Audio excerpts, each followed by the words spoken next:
इनके कार्यक्रम में है। जो राजस्थान के चीफ मिनिस्टर साहब ने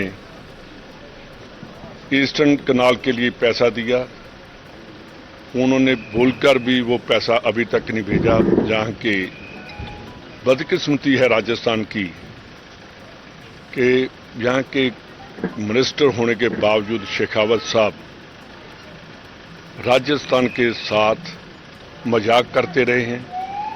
पूरे हिंदुस्तान की बात करने की बजाय सबसे पहले घर की बात की जाती है, फिर बाहर की बात करते हैं। जो मीटिंग आगे हुई, जो इन्होंने बातें की, एक बात तो बहुत स्पष्ट है कि जो राजस्थान की सरकार ने काम किया, हम उस पर जाएंगे और बात करेंगे और बीजेपी से उसके हम सवाल करेंगे कि अशोक गहलोत सरकार ने इतने काम किए हैं, पहले इनका जवाब दो। वो कहते हैं ना कि राजस्थान नहीं सहेगा, हम कहेंगे हमने काम किए हैं, उनका जवाब दो। उसके आगे चलेंगे कि राजस्थान सहेगा या नहीं सहेगा। राजस्थान सहेगा और कांग्रेस को ही सहेगा। बीजेपी की जो नीतियां हैं वो अब बहुत दूर पहुंच गई हैं। हम गांधीवादी हैं, हम देश को जोड़ने की बात करते हैं और सबसे बड़ी बात है कि हमारे चीफ मिनिस्टर हमारे सबसे सीनियर हैं कांग्रेस में, और इनकी जो नीतियां हैं, जो इंदिरा गांधी ने 72 में स्टार्ट की थी कि उन्होंने कहा था गरीबी घटाओ, वो आज राजस्थान इंप्लीमेंट कर रहा है। वो हमारी पॉलिसी है। तो अब मैं सीएम से कहूंगा कि पहले आप दोनों जिन्होंने कहना वो बात करिए। हमारा एक बहुत स्पष्ट एजेंडा है कि 2023 में कांग्रेस की सरकार रिपीट करेगी और हम पूरे जोश के साथ जा रहे हैं। और मेरे को सबसे बड़ी खुशी इस बात की है कि सीएम साहब दोनों मेरे साथ खड़े हैं।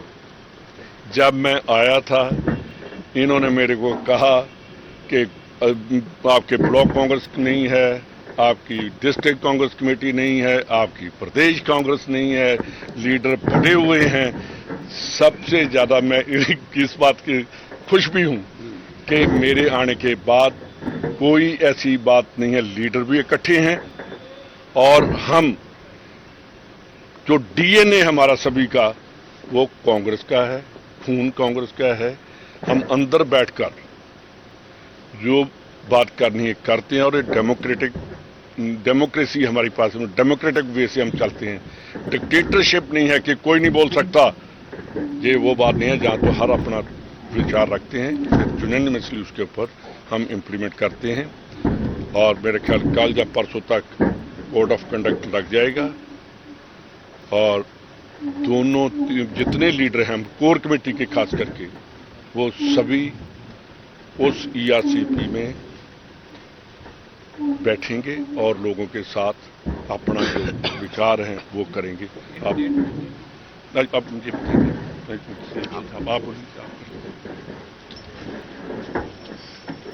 काम किया दिल से, कांग्रेस फिर से।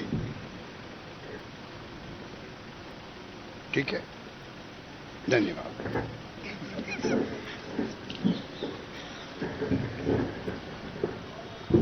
आज हमने तय किया है कि कांग्रेस पार्टी अपना कैंपेन काम किया दिल से, कांग्रेस सरकार फिर से के नाम से 16 अक्टूबर से शुरू करेगी। और शुरुआत हम केंद्र सरकार की वादा खिलाफी ईआरसीपी के ऊपर जो हुई है, इस कारण से हम इस मुद्दे को प्रमुखता के साथ लेते हुए 12 जिले में हम हमारी शुरुआत 16 अक्टूबर से करेंगे।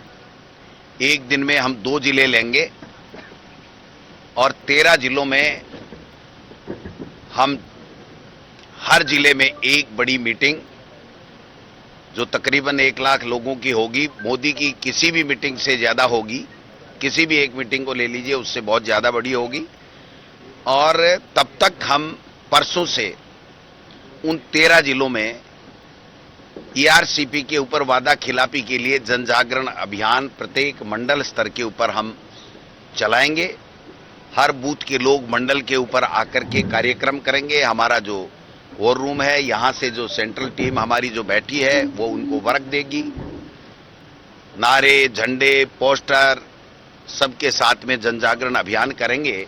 15 तारीख को नवरात्रा स्थापना है। 16 तारीख से हम लोग इस ईआरसीपी की वादा खिलाफी को प्रमुख मुद्दा लेते हुए हम उन 13 जिलों में 12 जिले से इसकी शुरुआत करेंगे। हमारे पास में कहने के लिए, जनता को बताने के लिए बहुत कुछ है, और इतना है कि राजस्थान के इतिहास में 70 साल में जितना काम नहीं हुआ, उतना काम हमारी सरकार ने राजस्थान के लोगों के लिए किया है। चाहे आप डेवलपमेंट के वर्क ले लीजिए, चाहे हमारे 10 तरीके की गारंटियां ले लीजिए, चाहे हर वर्ग के लिए बोर्ड बनाने की बात ले लीजिए। जो लोगों ने डिमांड की, जो लोगों ने सोचा कि हमारी सरकार से हम ये अपेक्षा करते हैं, वो 100% हमारी सरकार ने पूरी की है। जो हमारा घोषणा पत्र था, उसको भी हमने 98%, यानी 2% तो ऐसी चीजें हैं जो टेक्निकली हो नहीं पाई, बाकी 98% हमने जन घोषणा पत्र पूरा किया है। और आगे के जन घोषणा पत्र हमारा जो बनेगा, उसके लिए जो मिशन 2030 हमारी सरकार का जो डॉक्यूमेंट तैयार हुआ है, वो भी उसका एक बहुत बड़ा हमारा आधार होगा। और उसको लेकर के जनता की राय से जो विजन बना है, उस विजन को हम लेकर के हमारे घोषणा पत्र को ऐसा बनाएंगे। और घोषणा पत्र जब हम पेश करेंगे तो जनता 100% विश्वास करेगी हमारे घोषणा पत्र पे, क्योंकि हमने पहले वाला भी लागू कर दिया, प्लस हमने जनता की राय से हम लोग घोषणा पत्र बना रहे हैं, न कि भारतीय जनता पार्टी के 2 लोग केंद्र में बैठ करके जो तय करते हैं उस तरीके से कर रहे हैं। तो आप मान के चलिए कि हमारी योजनाओं का बहुत बड़ा प्रभाव जनता के ऊपर है। एंटी इनकम्बेंसी 0 के बराबर है। भारतीय जनता पार्टी में आपस में दुनिया भर की फूट है। और वो जो परिवर्तन यात्रा निकाल रहे हैं, वो परिवर्तन यात्रा पहले वसुंधरा राजे जी के पोस्टर हटाने से लेकर के शुरुआत हुई, फिर उनका नाम नहीं लिया गया, फिर उनको पूर्व मुख्यमंत्री के बजाय विधायक लिखा गया, और अब शायद भारतीय जनता पार्टी, मोदी जी और अमित शाह जी एक परिवर्तन जो यात्रा निकाल रहे हैं, इसका मूल एजेंडा है कि वसुंधरा राजे जी पूर्व विधायक के रूप में अपना नाम नामित करें। तो मैं समझता हूं कि ये परिवर्तन खुद में ही करने में लगे हुए हैं। देश के प्रधानमंत्री जी को बार बार राजस्थान में आकर के ये कहना पड़ रहा है कि हमारा कोई चेहरा नहीं होगा, किसी के मुखटे पे नहीं लड़ा जाएगा, कमल का फूल होगा। अरे भाई, कमल का फूल तो दिखा ही नहीं। यहां तो आपस में मुख्यमंत्री के मुंगेरी लाल सपने और 8-10 उम्मीदवार बने बैठे थे। अमित शाह जी और नड्डा जी को आकर के ये कहना पड़ा कि आप मुख्यमंत्री बनना छोड़ो, आप अपनी चिंता छोड़ो, अपने लोगों की चिंता छोड़ो, पार्टी की चिंता करो, पार्टी रसातल में जा रही है। तो इससे बड़ी कोई बात नहीं हो सकती। आप बताइए कि क्या उनकी जो सूची थी, देश के प्रधानमंत्री की अध्यक्षता में जब कमेटी बैठ जाए, पूरी टॉप लेवल के नेता बैठ जाएं, और उसके बाद में बचकानी हरकत हो जाए, इसका मतलब है कि ये न तो यूनाइट है, न इनका कोई विजन है, न इनके पास में राजस्थान में जो ऐतिहासिक काम हुए हैं, अशोक गहलोत जी के नेतृत्व में सरकार ने जो काम किए हैं, उनका कोई उनके पास जवाब नहीं है। एक भी यात्रा में उन्होंने हमारी किसी स्कीम को क्रिटिसाइज नहीं किया, केवल एक झूठा परसेप्शन बनाने में लगे रहे। पेपर लीक, भ्रष्टाचार, अपराध, क्या बात कर रहे हो? इससे बड़ा अपराध हो सकता है कि उत्तर प्रदेश में एक देश के गृह राज्य मंत्री का बेटा किसान की हत्या कर दे और वो आज की तारीख में बैठा रहे? क्या ब्रजभूषण सिंह जो है वो उसके ऊपर रेप का आरोप और हमारी बेटियां जो देश और दुनिया में हमारा नाम रोशन कर रही हैं वो वहां सड़कों पे बैठी रही हैं, उनको घसीट करके और उनसे वहां से निकाला जाए धरना स्थल से, और वो भी आज की तारीख में वही एमपी बैठा है। क्या लोकसभा में किस तरह की अभद्र है संसदीय भाषा का उपयोग वो जो एक गुजर हैं, क्या नाम है उनका, विदुड़ी जी, वो बोले और उसको राजस्थान में भेजा गया चला करके टोंक में प्रभारी बना के कि वहां पर जाकर के आप इस तरीके का बखेड़ा पैदा करो कि यहां लड़ाई हो जाए आपस में, जो है वो सांप्रदायिक दंगे हो जाएं। तो आप समझ सकते हो, इनकी गाइडलाइन समझ सकते हो, इनकी सोच समझ सकते हो। हमारी सोच है कि हमने काम अगर किया है, दिल से किया है, लोगों को फायदा मिला है, लोग चाहते हैं तो हम फिर रिपीट होंगे। मेरा ऐसा मानना है कि हम सब यूनाइट हैं, सब मिलकर के लड़ेंगे, जाएंगे। जनता में बहुत अच्छा उत्साह कांग्रेस के प्रति है और राहुल गांधी जी ने जब से 4000 किलोमीटर यात्रा की है उसके बाद में तो कुछ बचा ही नहीं। आप देख लीजिए कि लोग कांग्रेस को और कांग्रेस के नेतृत्व को प्यार करते हैं। वो ये 2023 में हमको रिपीट करना चाहते हैं।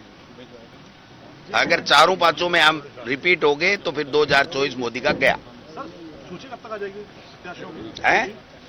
अब सूची के लिए ही तो जा रहे हैं हम, दिल्ली विल्ली जा रहे हैं। कल CWC की बैठक है, माननीय मुख्यमंत्री जी रंधावा साहब जाएंगे और हमारे गोगई साहब का फोन आया था, वो 1-2 दिन में जब भी स्क्रीनिंग कमेटी के चेयरमैन और मेंबर आएंगे तो हम लोग बैठ करके कहते हैं हमारे में बीजेपी वाली सी बात नहीं है, हम सब तैयार हैं जी। नहीं, प्रदेश इलेक्शन कमेटी की बैठक जब हमारी स्क्रीनिंग कमेटी आएगी उससे पहले हम कर करके उनको स्क्रीनिंग कमेटी को हमारा पैनल जो अपीसी के मेंबर लेकर के आए हैं वो सौंपेंगे, वो उसके ऊपर विचार विमर्श करेंगे और फैसला लेंगे।